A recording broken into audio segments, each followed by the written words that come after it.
moment. And let me tell you, that was awesome, awesome work for the people that were in the chute. Tell you what wasn't awesome work, and the reason I kept making you do it again.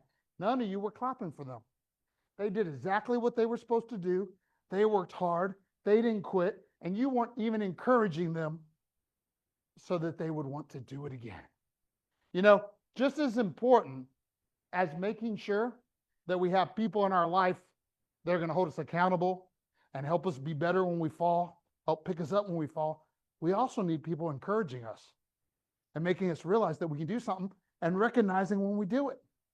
So you got to be cheering each other on in this drill, but more importantly in life. Because watch this, kids. Look around at the voice of wisdom. How many of you have had situations that were really hard in your life? Ones that like scared you to your core. Oh, you've had it already? That was just when dad gets mad at you. No, no, but you see, we all have those times. How many look back on and realize that sometimes what was going on was we needed to get through that to get to another level? Just like this drill, the strength to keep coming back and hitting hard and not give up and do whatever it takes. And having people that are going to be in your corner cheerleading you on through the adversity. That's how you get stronger every time.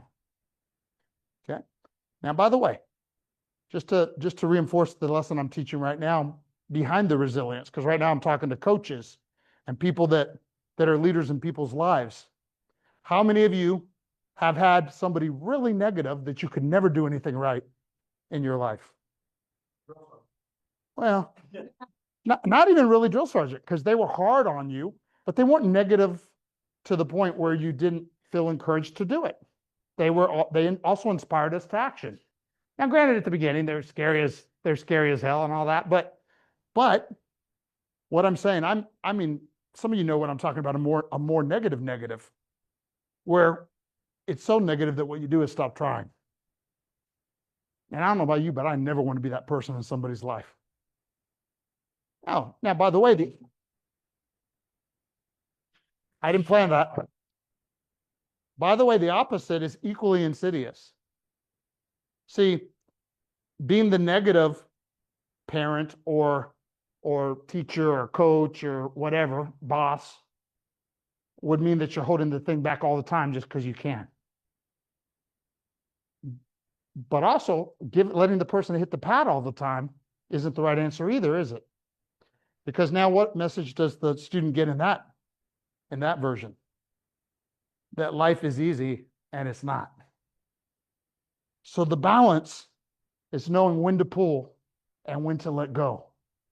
When to let your person that you're coaching experience some success and feel good about it, and when to challenge them hard again.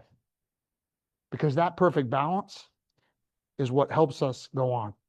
I got to tell you, I still go through stuff all the time. And Grandmaster Smith is great at what I'm telling you.